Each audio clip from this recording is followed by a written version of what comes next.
Carlia Cantu uses the wedge to navigate onto the green with this chip shot that lands 2 feet away from the flag. Over on 16, Colette Hansen sets up her 5th shot and uses the hillside part of the green along with some nice backspin to send the ball close to the pin. Back on 9, Abby Hall takes aim for her bogey and misses by about 8 inches. The tap-in gives her a double bogey, part of a first round 98.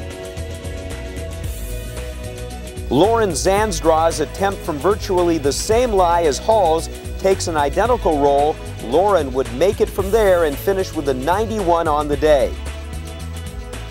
Carlia Cantu finishes a good chip shot by draining this putt, part of a first round 94. Brooke Adamczak ends her day in style with his 4-footer for a birdie. Brooke finished with a day 1 score of 89.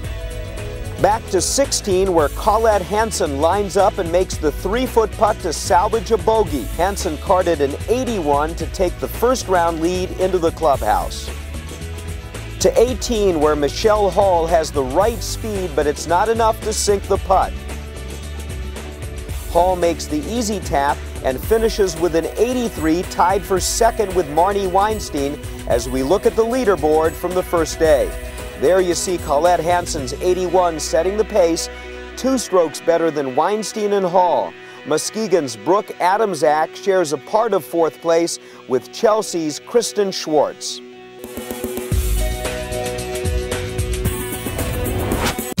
On day 2, the girls look to lower their scores on the tradition. Here on the 16th, where Allie Butler takes her 4th shot, landing safely onto the green.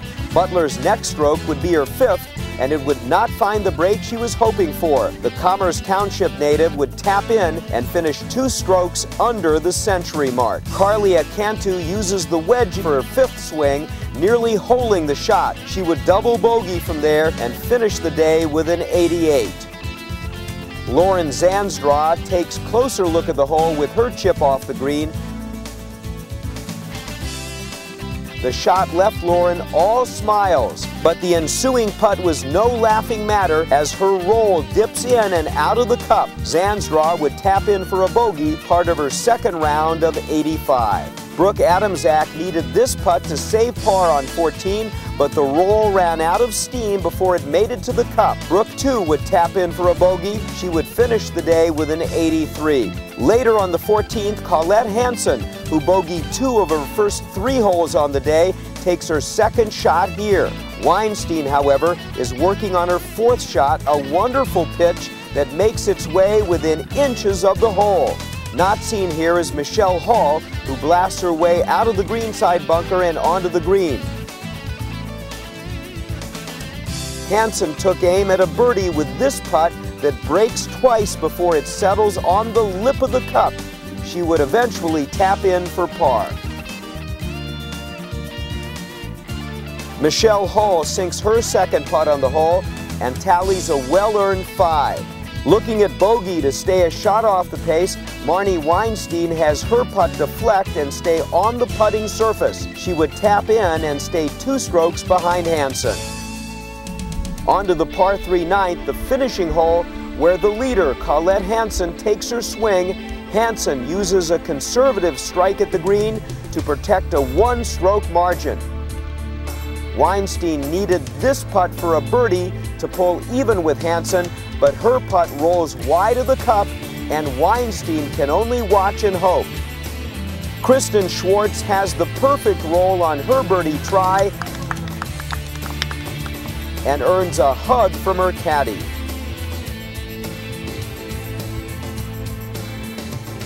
Michelle Hall finishes a solid tournament with this stroke. She cards an 86 on the day. Weinstein was looking to make par and put a little added pressure on Hansen, but her attempt comes up just short. She taps in for a bogey, finishing with an 82. Hansen needs only to 2-putt for par and secure the victory.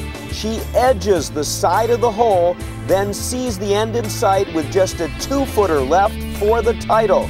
The handshakes are the final stamp on another competitive championship for the girls 16 and over division.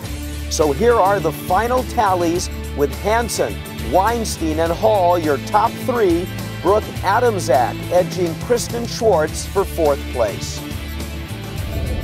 Last year I felt like I could have done a lot better, and so it was kind of disappointing to end up in 3rd. So I'm a lot happier this year that I could finally have 2 good consistent rounds at least and finish 1st. This is my best so far. I haven't placed in any of the state ones so far, but I've won a lot of the regular tournament ones. So this is my first placing in the state tournament though. Time for another break, but afterwards we'll look at the boys 16 and over division. All that and more on the Top 50 Junior Golf Tour Championship Show. Hi, I'm Mark Metzger with Telecom Management Resources. TMR is a proud sponsor of the PGA Top 50 Junior Tour, and we are honored to be creating opportunities for Michigan students. At TMR, we are dedicated to building bridges with your company's telecommunication needs well into the 21st century. Using our superior customer service and expertise, we can provide you with cost-effective telecommunications systems and networks. Call us or visit our website to learn more.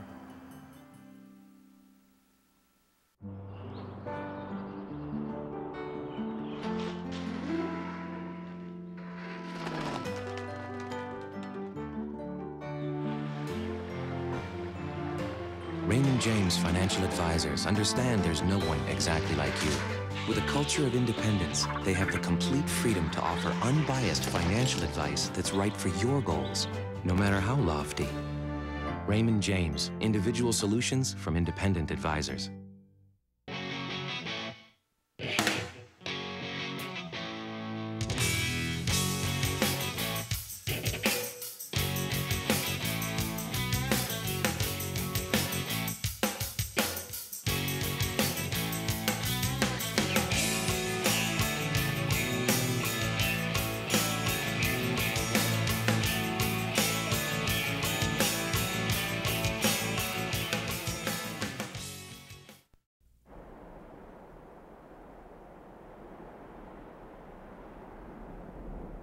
Comcastic Labs high-speed internet field test. Introduction of Power Boost.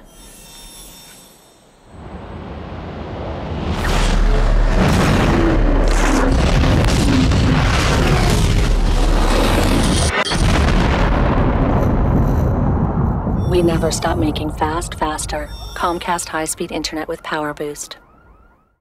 The Top 50 Junior Tour Championship Show is brought to you in part by Syntel.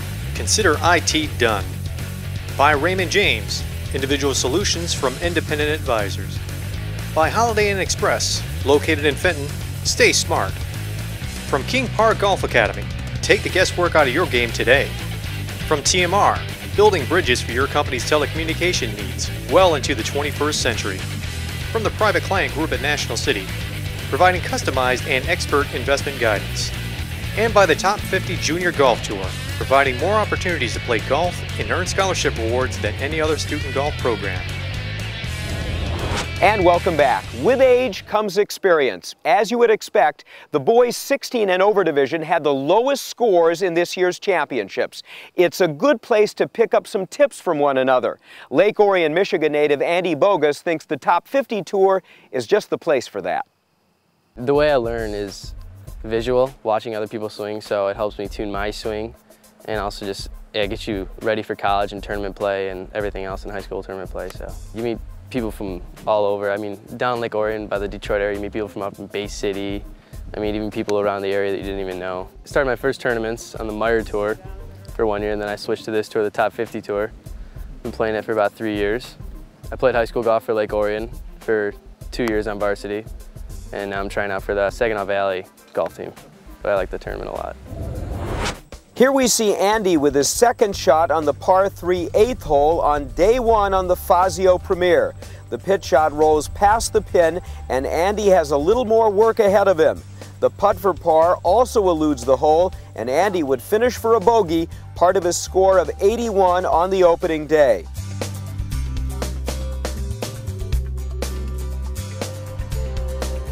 Over to the 16th, where Tony Cassiano takes his third shot 40 yards from the pin, using the mound in the middle of the green and some backspin to set the ball within birdie distance.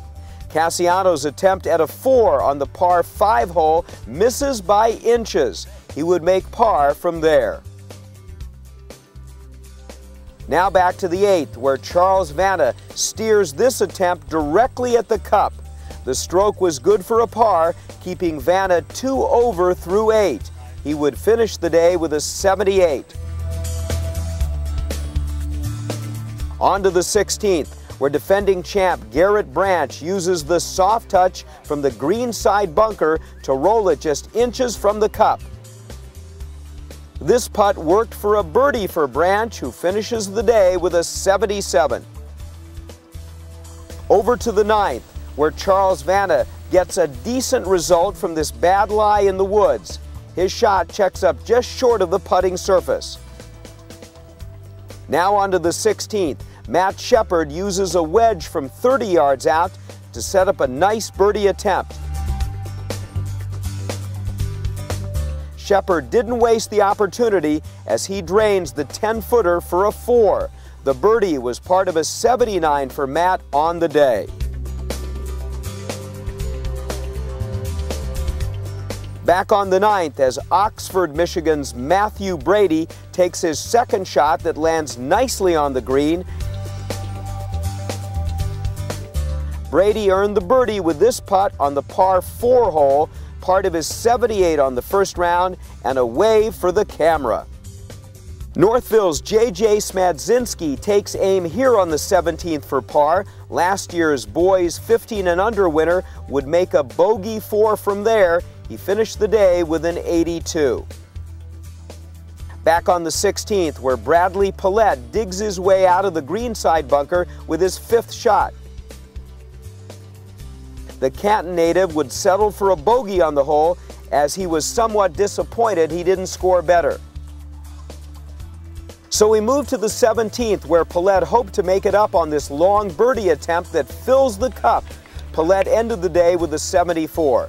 That was good enough to be atop the leaderboard after round 1, along with Tony Cassiano and Adam Hansen. They were followed by Vanna and Brown in second place, knotted at 76, with Garrett Branch alone in 6th at 77. Then the trio of Kyle Gordon, Michael Gaines, and Matthew Brady, each with a 78, tied for 7th. Rounding out the leaderboard were Matt Shepard and Kenneth Randall, each with a 79. On to day 2, where Brad Paulette was the last to tee off on the Rick Smith tradition at Treetops. The last group made their way out on yet another beautiful day for golf. We move on to the par 3 9th, where the leaders were all safely on the putting surface.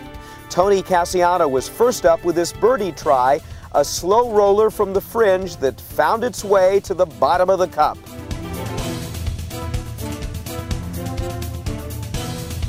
Paulette's tee shot landed in the middle of the green, but 30 feet from the pin. He could not find the break to the hole. He would make it from there, but was 1 over on the day, heading for the turn. First round co-leader Adam Hansen was next up as he surveyed the green. After his first putt rolled past the hole, he needed this for par, which he got.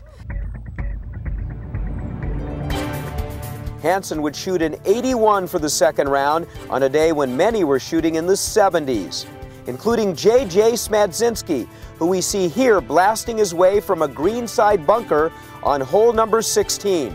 The winner of the boys 15 and under from a year ago was hoping to do the same in 2008, but in the next age bracket. He would need his putter to do so, but was getting no cooperation on this hole. The tap in here was for double bogey, and that put JJ back to even on the day.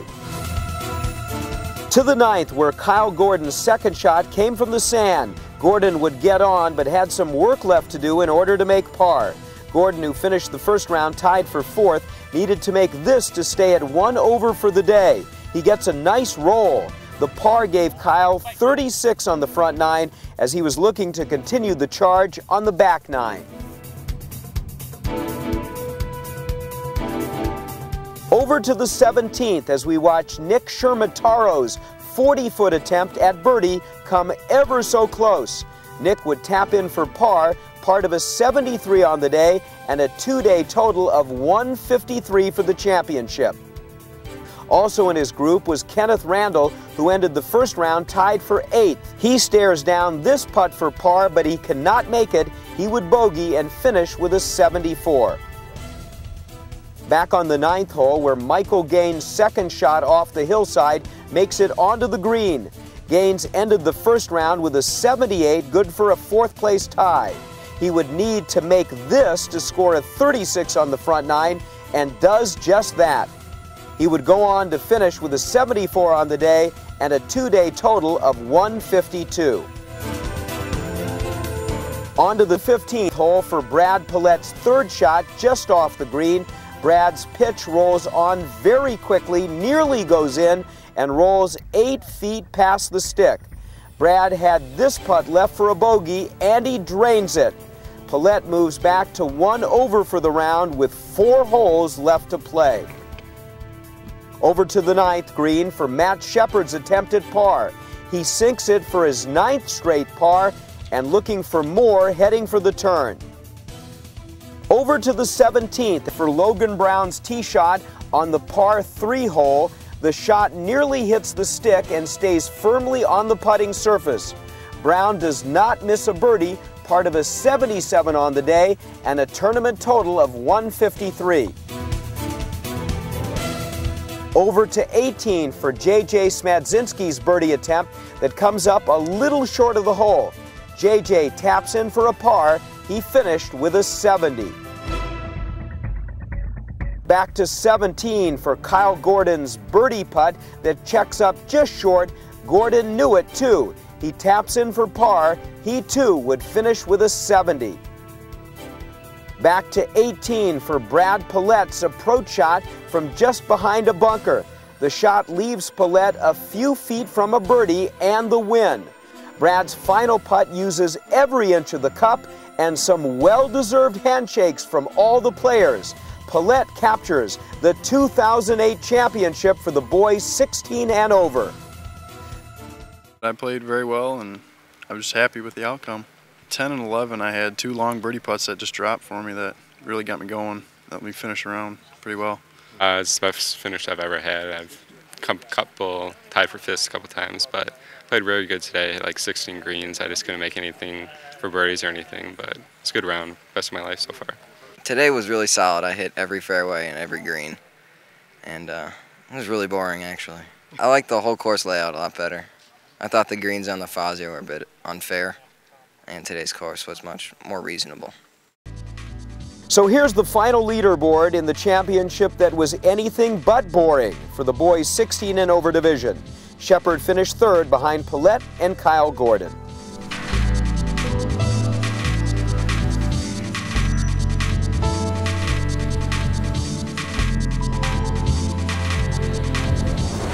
And we'll be right back to the Top 50 Junior Tour Championship show right here at Treetops, so don't go away. I've met hundreds of new people